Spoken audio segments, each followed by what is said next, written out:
No. Hey guys, welcome to our first podcast at the Sandler Orlando office. The title of the podcast is Talk Less and Sell More. And that is actually the title of our first episode today on talking less and selling more. But Mike is going to lead us into, our opening statement on what we're going to talk about today and what we're going to dig into. Yeah, great. Thanks, Ryan. Also here with us is Kevin Elliott. So we were kicking around the idea of starting a podcast, and as Ryan said, today's the first one. So talk less, sell more is an interesting comment when you think about it, but what it really means is at Sandler, we really do teach folks to be more of a consultant.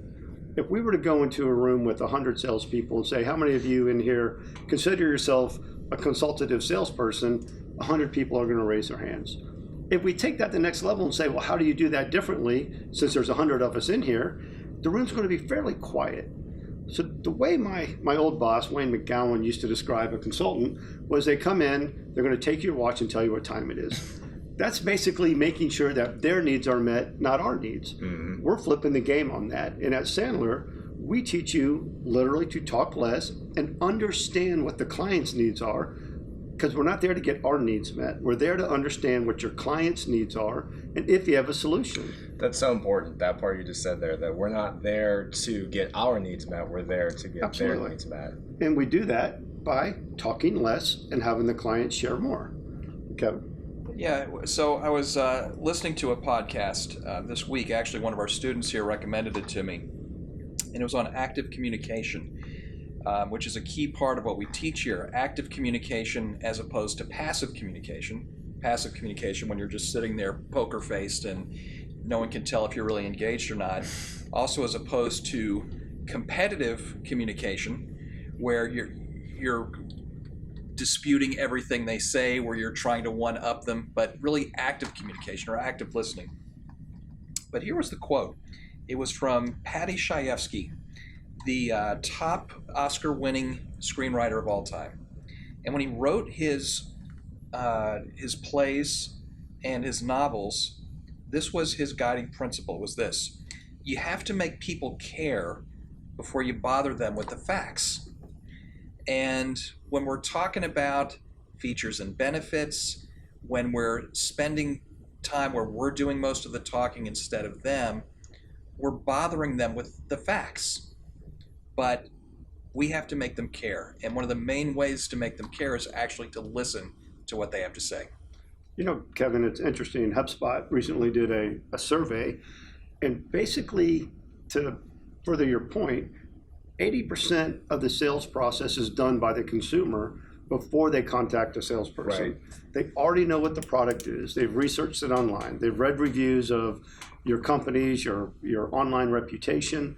So if we go into a sales call, Ryan, and we just jump right into features and benefits and presenting, what we're really doing is telling them things they already know. Right. That's not a consultant. A consultant is finding out from them things that we don't know so we can try to help them. Right. And I think I read the same report, and a lot of reports are coming out that express the same thing, that so many buyers get their information without ever contacting a salesperson. So now more than ever, it's really imperative that we bring value to the call. And of course, value is always relative. That's going to be dependent on what matters to them. But adding value isn't really so much about, being a professional vomiteur, as we, comedically say here. It's uncovering the truth and uncovering what actually matters to that person. And oftentimes we're going so fast in life that we don't give ourselves the luxury of pausing. And a good consultative salesperson can do that. That's really interesting what you say there. So uncovering the truth instead of being a vomiteur, Right. Showing up and throwing up, Right. spraying and praying. So something we tell our students a lot of times in class is stop being a presenter of your product or your service. Be a detective. Right. And until you really understand the person's situation, and not only do you understand it, they know that you understand it, do you really even say anything about what you're trying to sell? I mean, I think it sums up, like we talk about in classes, you got to be curious. You really got to go in and dig into what's going on with your clients, what their current reality is, And the hard part is you may find out that they're actually not a good candidate for you, which means that that particular deal isn't a deal. And as salespeople, sometimes it's pretty hard to walk away from any opportunity. Yeah. But if we're going to be a consultant, then our job is to bring value to the client, not just get a deal for the sake of doing a deal. That nobody wins in that scenario. Right. Nope. And another thing is, I've had some coaching. Here I am, a coach having a coach. It's kind of like a psychiatrist having a psychiatrist. But it's in my coaching sessions, my coaches, and I attempt to do this with our own students, is to get them to get me to really say my own data.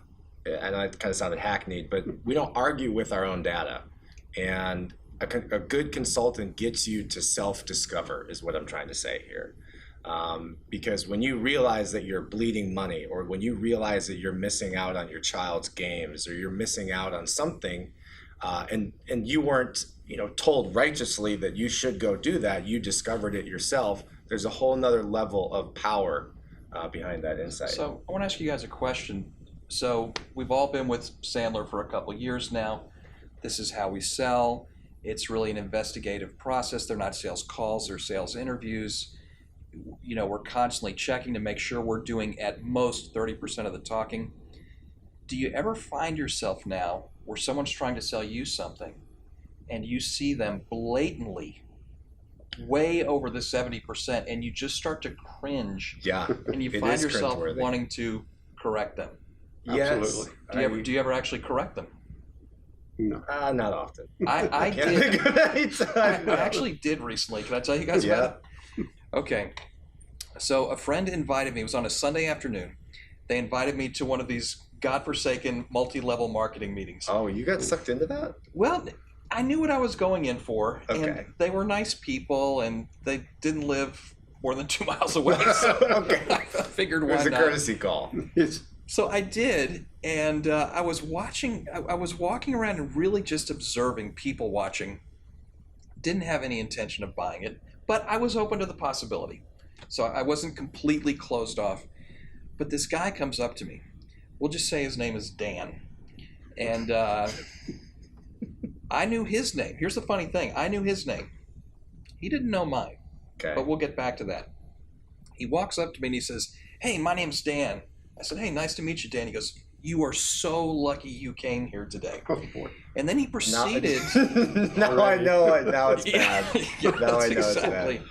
Yes, put the little prefix "un" right in front of lucky, and we're on the right track. Yeah. But he started telling me about this product, how it was made, every ingredient that went into it, at least 7 testimonials of people whose lives had been completely turned around from every ailment, from a sore back to cancer to skin problems to regrowing hair.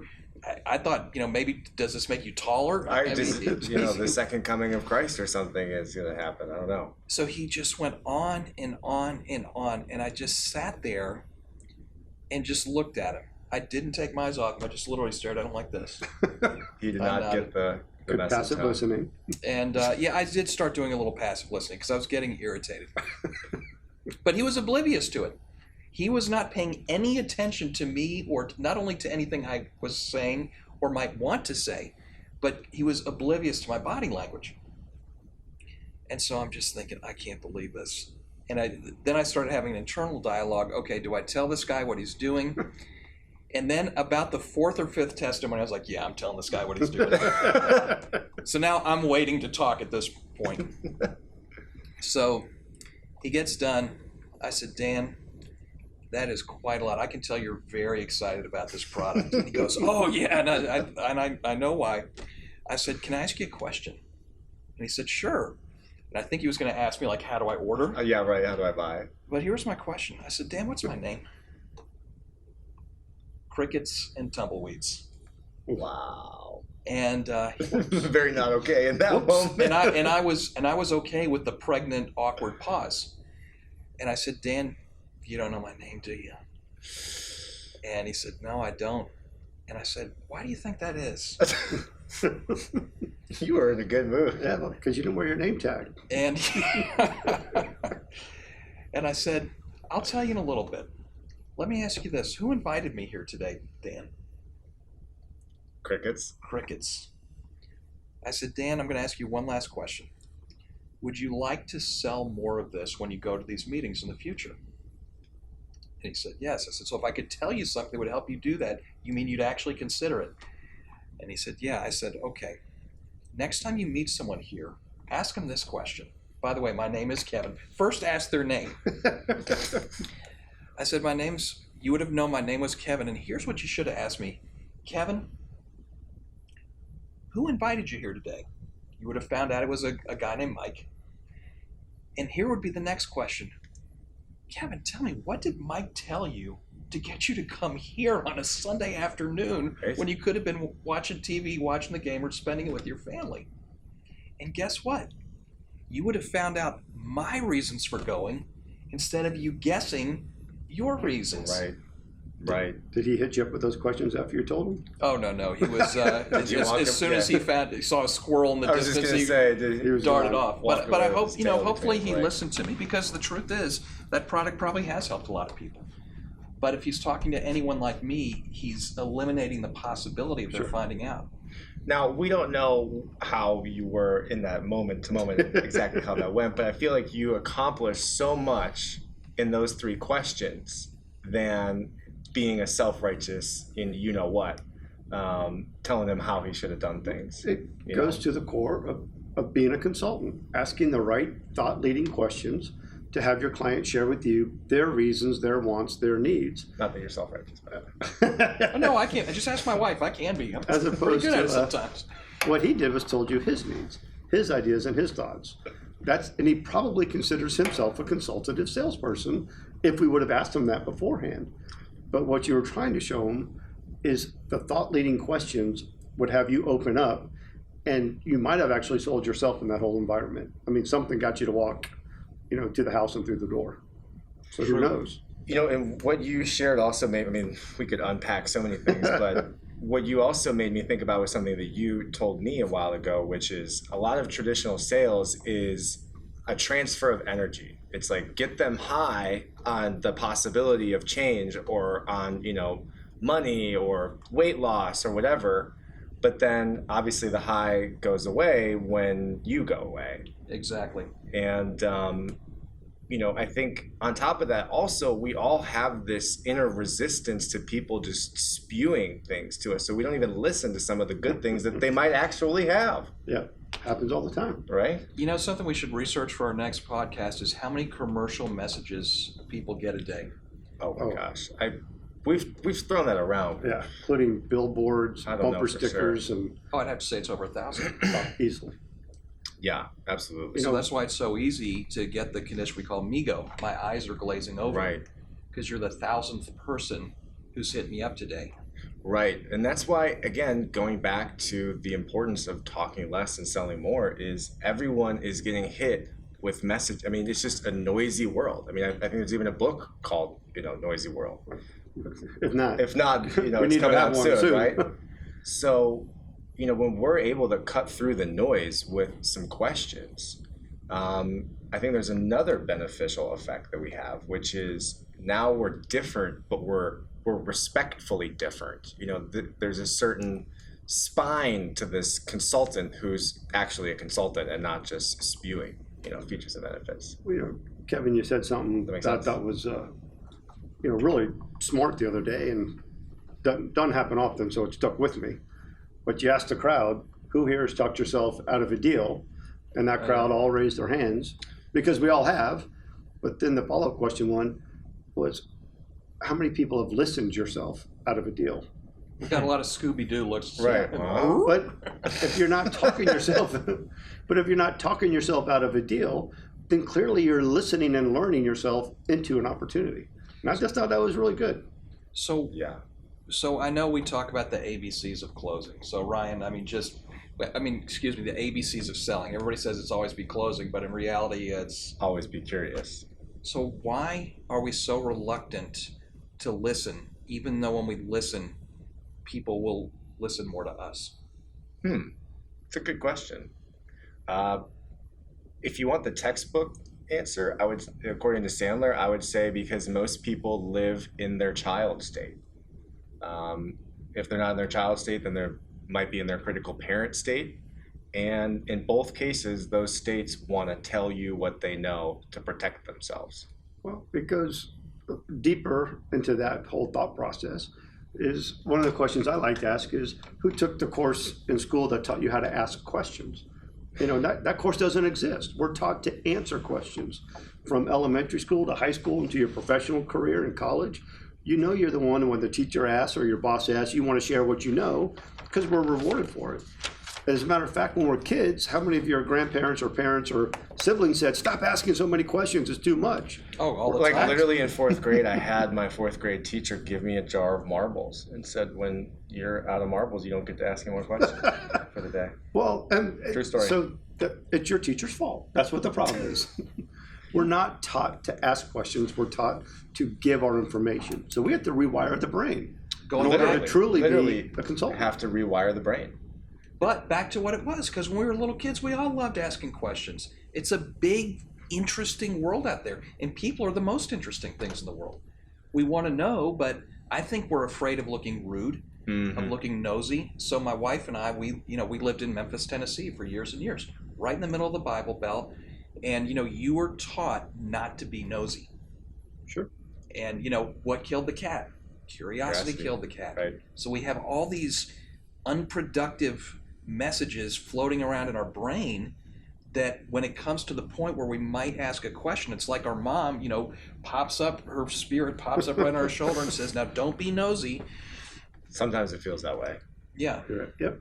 But, in either case, I think you're speaking to the essence, fear. We like to talk because we fear something. It's true. When people are nervous, they talk more. Talk more and more. And who's the most nervous person around? Salespeople. Well, that's kind of what we're creating this podcast to be for. To start giving some tips, techniques, thought process around talking less and selling more. So